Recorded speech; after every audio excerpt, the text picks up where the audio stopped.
Donald Trump is the most unpatriotic excuse for a president this country has ever had. In fact, he may be the most unpatriotic person in the entire country by a mile.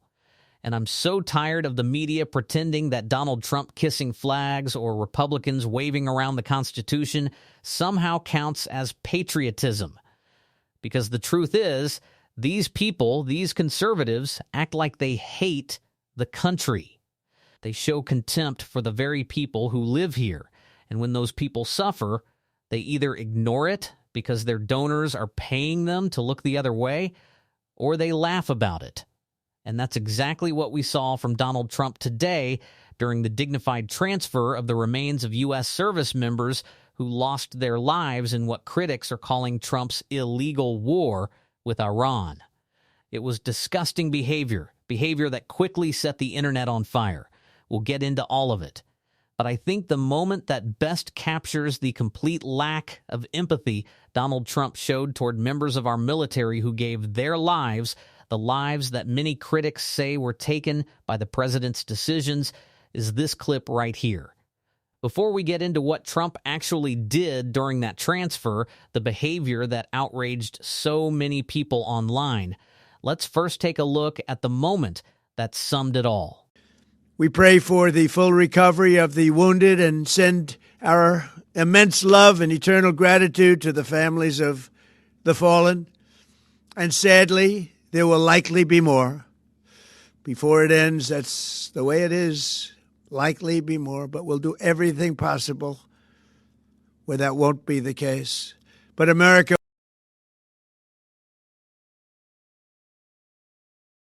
Okay, got it.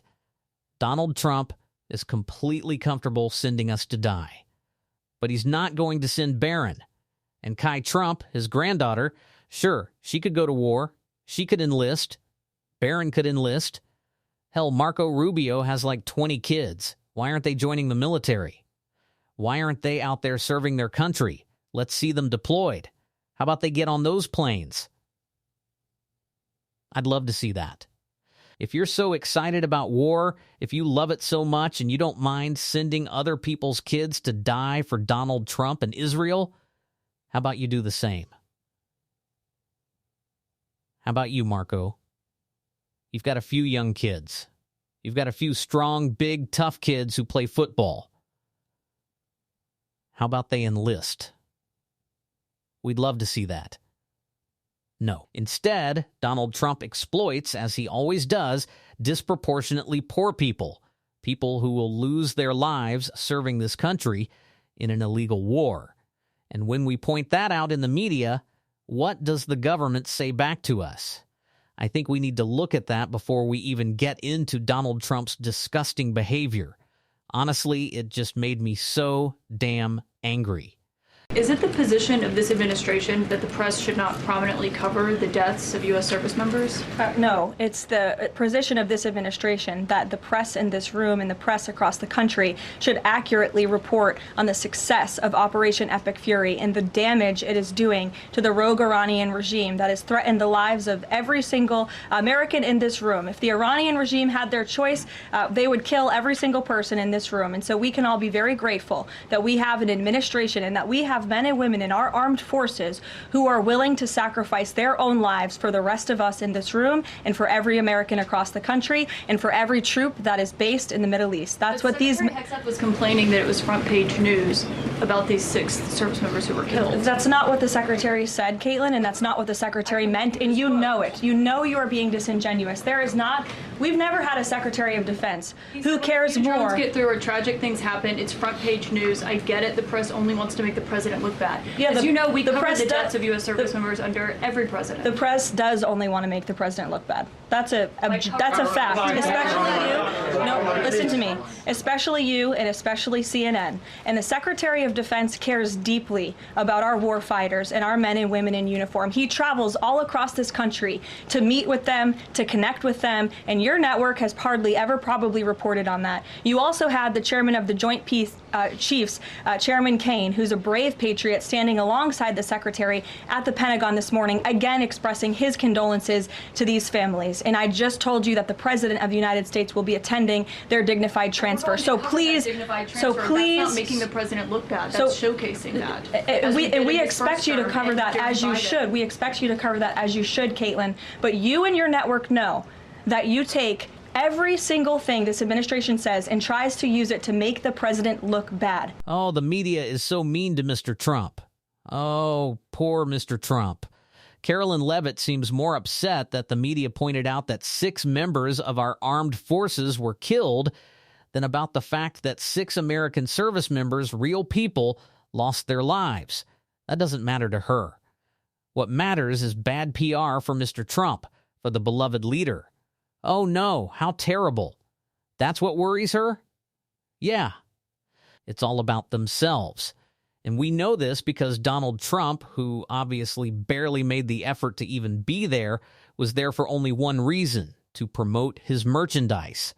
Journalist Aaron Rapar wrote, "It couldn't be more obvious that the president doesn't care about U.S. soldiers and actually treats their deaths as mere political inconveniences. He has more compassion for Putin than for Americans who died because he decided to start an illegal war." Just listen to this. Here's Donald Trump in a baseball cap, the same one he's selling on his website. By the way, it's made in China. And he's even selling it in the White House, which is disgusting. One Twitter user wrote, "Remember the weeks-long scandal because Joe Biden glanced at his watch during a D-Day ceremony?" Chris Jackson tweeted, "Trump just wore a campaign hat." Yes, a campaign hat he wants to sell you during a dignified transfer of fallen U.S. soldiers who died because of his Iran misadventure. These are the same people who spent weeks attacking Biden for a brief glance at his watch. The hypocrisy is staggering. There is no bottom for these people. Another Twitter user replied, "How pathetic."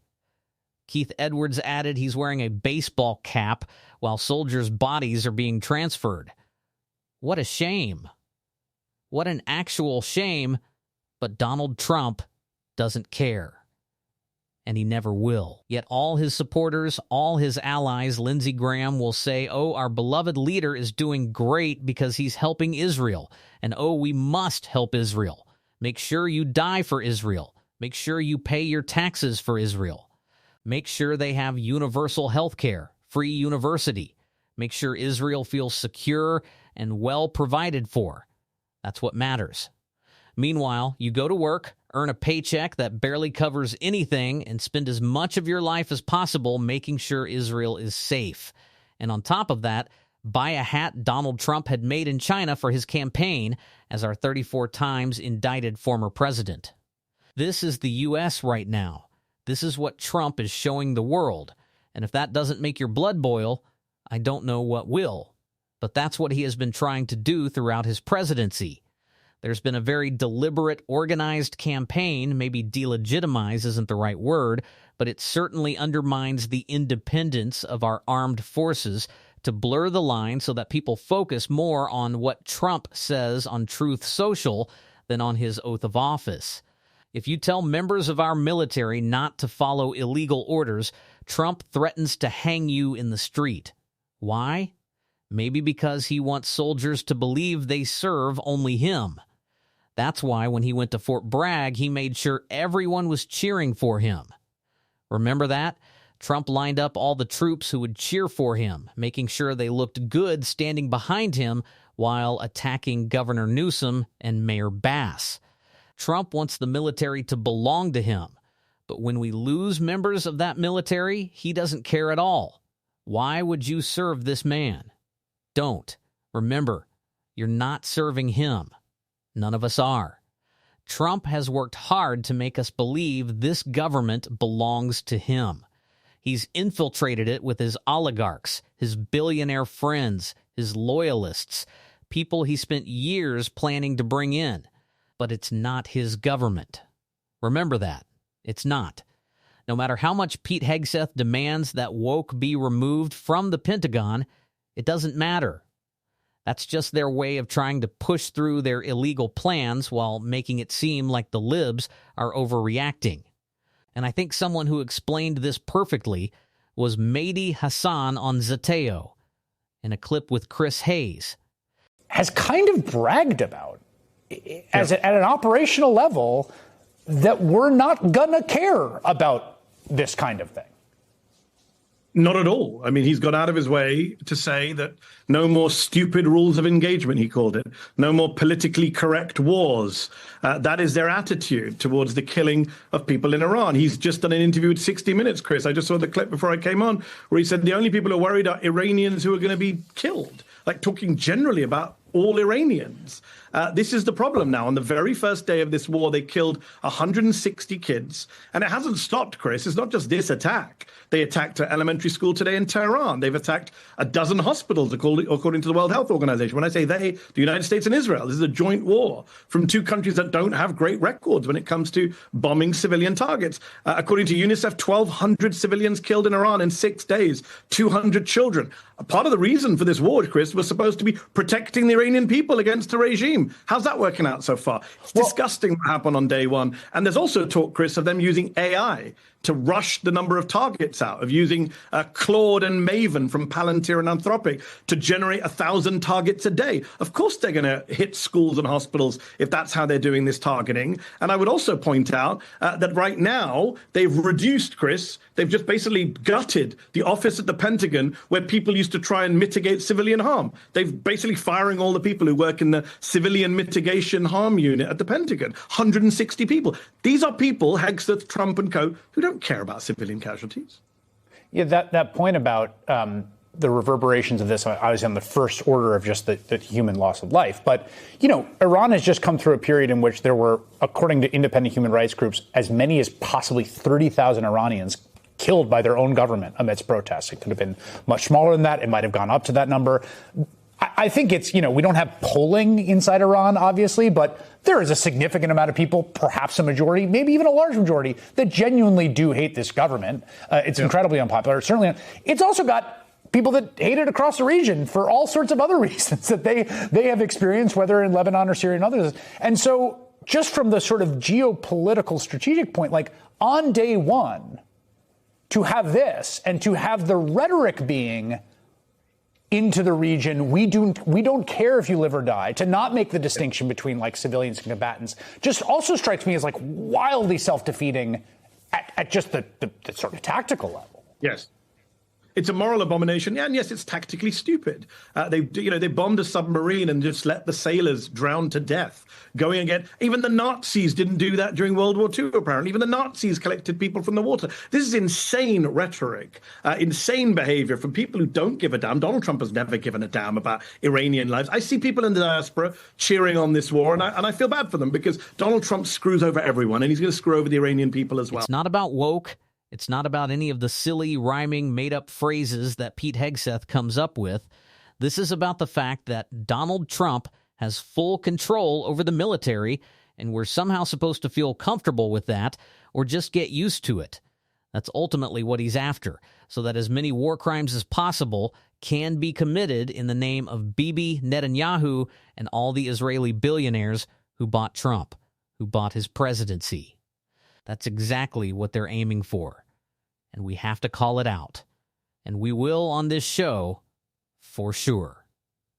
If you want to support that, as always, hit the subscribe button and give this video a like, and if you've stuck around to the end, leave a blue heart in the comments. Keep fighting, everyone. Don't let yourself be silenced. Until next time, see you then.